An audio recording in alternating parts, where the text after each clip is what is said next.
ini saya akan membahas tentang konsep dasar STP, segmentasi, targeting, dan positioning. Merupakan konsep dasar dalam pemasaran yang berkaitan dengan pengelompokan konsumen, penargetan pasar, dan posisi merek. Konsep ini merupakan suatu metode untuk memperoleh pemahaman yang lebih baik tentang konsumen dan merancang strategi pemasaran yang tepat. Segmentasi mengacu pada proses pembagian pasar menjadi kelompok yang lebih kecil dan lebih terkonsentrasi yang memiliki karakteristik dan kebutuhan yang serupa. Hal ini dilakukan untuk memudahkan perusahaan dalam menyusun strategi pemasaran yang lebih tepat dan efektif. Targeting mengacu pada proses memilih kelompok-kelompok konsumen yang dituju oleh perusahaan sebagai target pasar yang spesifik. Target pasar dipilih berdasarkan pada ukuran pasar, pertumbuhan pasar, profitabilitas pasar, dan kesesuaian dengan keunggulan kompetitif perusahaan. Sementara itu, positioning merupakan proses yang dilakukan perusahaan untuk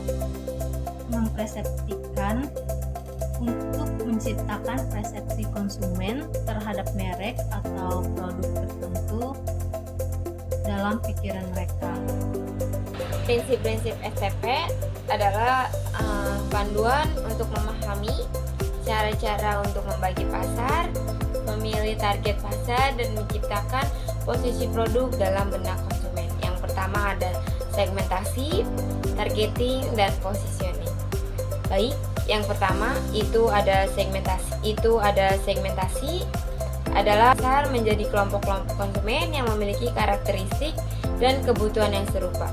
Jadi, segmentasi menyatakan bahwa segmen pasar harus dapat dijangkau dan diukur. Berbeda dengan segmen lainnya, pasar lainnya yang mampu dijangkau dengan strategi pemasaran yang berbeda. Targeting adalah proses memilih kelompok yang menjadi target pasar yang spesifik. Prinsip target 10 dari 40/3 bahwa perusahaan harus memiliki target pasar yang berpotensi yang menghasilkan keuntungan besar. Target pasar yang dipilih harus terukur, dapat dijangkau, dan dapat diraih secara efisien. Persepsi adalah proses menciptakan persepsi yang diinginkan kepada konsumen tentang merek atau produk.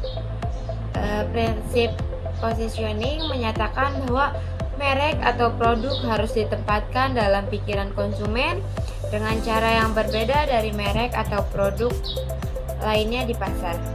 Persepsi yang diinginkan harus sesuai dengan kebutuhan dan keinginan konsumen, dan merek atau produk yang harus memiliki.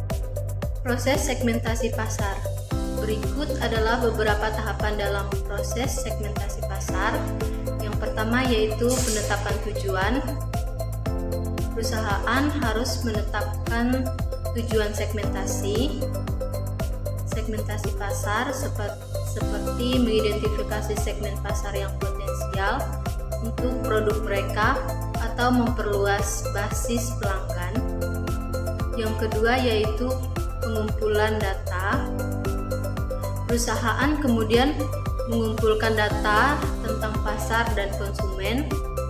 Data dapat diperoleh melalui riset pasar, survei, data historis, penjualan, atau melalui sumber lain seperti media sosial atau forum online. Yang ketiga yaitu analisis data.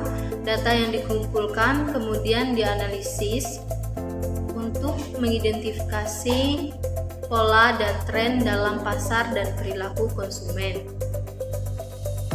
Analisis ini dapat melibatkan teknik statistik seperti analisis faktor, analisis klaster, atau analisis regresi. Yang keempat yaitu identifikasi segmen pasar. Berdasarkan hasil analisis, Perusahaan dapat mengidentifikasi segmen pasar yang memiliki karakteristik dan perilaku yang sama, seperti kelompok konsumen dengan kebutuhan atau preferensi yang serupa. Yang kelima yaitu evaluasi segmen pasar. Setelah segmen pasar diidentifikasi, perusahaan kemudian mengevaluasi setiap segmen pasar berdasarkan kriteria tertentu, seperti potensi keuntungan, ukuran pasar, dan daya beli konsumen. Yang keenam yaitu pemilihan target pasar. Perusahaan kemudian memilih segmen pasar yang paling menjanjikan dan sesuai dengan tujuan segmentasi pasar mereka sebagai target pasar mereka.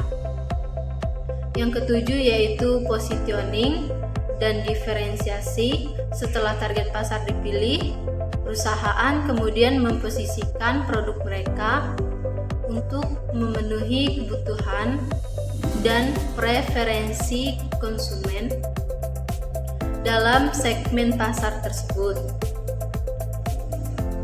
Perusahaan juga dapat membedakan produk mereka dari produk pesaing dengan menawarkan fitur atau manfaat yang unik dan berbeda.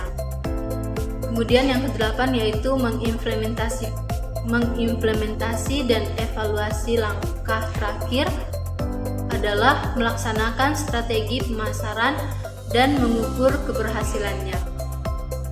Perusahaan terus memantau segmen pasar dan perilaku konsumen untuk memastikan strategi pemasaran mereka tetap. Kedua, ada proses targeting. Adalah langkah-langkah sistematis yang dilakukan dalam menentukan sasaran atau target yang akan dijadikan fokus dalam suatu kegiatan atau strategi. Yang pertama itu ada penetapan tujuan. Pertamanya, menetapkan tujuan yang jelas dan spesifik dari kegiatan atau strategi yang akan dilakukan. Untuk bertujuan harus terukur dan spesifik agar dapat menjadi panduan dalam menentukan target. Yang kedua ada identitas sasaran. Mengidentifikasi sasaran atau target potensial yang relevan dengan tujuan yang telah diterapkan. Yang ketiga ada analisis target. Melakukan analisis mendalam terhadap target yang dipilih, termasuk karakteristik, kebutuhan, dan potensi target. Yang keempat ada segmentasi. Jika diperlukan, proses segmentasi pasar dapat dilakukan untuk membagi target kelompok dan karakteristik. Yang kelima ada pemilihan target. Setelah analisis dan segmentasi dilakukan untuk memilih target yang paling sesuai dengan tujuan dan strategi yang telah ditetapkan. Pemilihan target harus didasarkan pada data yang valid dan analisis yang cermat. Yang keenam ada pengembangan strategi. Pengembangan strategi yang akan digunakan untuk mencapai target yang telah dipilih. Strategi harus sesuai dengan karakteristik target dan tujuan yang dicapai. Jadi, proses targeting atau proses pasai pada umumnya merupakan langkah penting dalam mengarahkan upaya dan sumber daya perusahaan menuju pencapaian tujuan yang diinginkan. Dengan proses targeting yang baik, perusahaan dapat memastikan bahwa sasaran yang dipilih secara relevan, efektif, dan dapat membantu dalam proses kesuksesan perusahaan. Positioning. Yang pertama itu ada menentukan tujuan positioning. Proses awal dalam positioning adalah menentukan tujuan positioning yang diinginkan dicapai oleh perusahaan. Tujuan tersebut harus spesifik, terukur dan terpercaya, relevan dan memiliki waktu yang ditentukan. Misalnya, perusahaan ingin memposisikan produk yang mereka sebutkan sebagai merek yang berkualitas tinggi di segmen pasar tertentu. Yang kedua ada analisis pasar dan pesaing. Perusahaan harus melakukan analisis pasar dan pesaing untuk memahami kebutuhan, keinginan, dan referensi konsumen dalam segmen pasar tertentu, serta melihat bagaimana pesaing memposisikan merek mereka.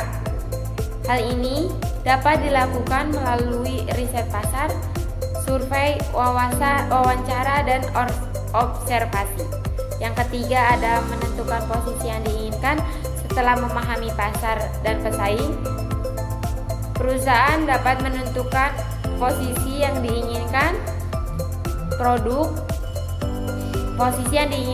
untuk produk. Hal ini melibatkan memilih aspek produk atau merek yang paling menonjol dan relevan bagi segmen pasar. Yang keempat ada mengembangkan pesan positioning. Pesan positioning harus mencakup manfaat utama dan keunikan produk atau merek. Yang kelima ada mengimplementasikan positioning.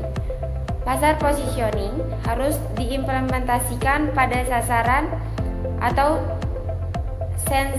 saluran pemasaran seperti iklan, promosi, dan penjualan langsung. Yang keenam ada memantau dan mengevaluasi positioning. Proses positioning dapat dipantas dan dievaluasi untuk memastikan bahwa pesan positioning 23/43 relevan dengan pesan dan pesaing. PP dalam pemasaran adalah perusahaan dapat memahami pasar mereka yang menciptakan strategi pemasaran yang efektif. Dalam melakukan segmentasi, targeting, dan positioning, perusahaan harus mempertimbangkan karakteristik yang kebutuhan konsumen, pesaing, dan kondisi pasar. Perusahaan juga harus selalu mengikuti tren dan perubahan dalam pasar untuk tetap relevan dan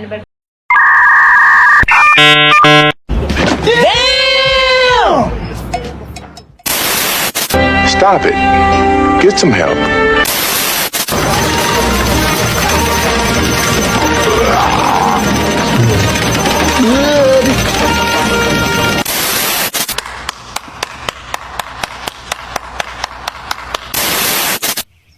Oh, okay.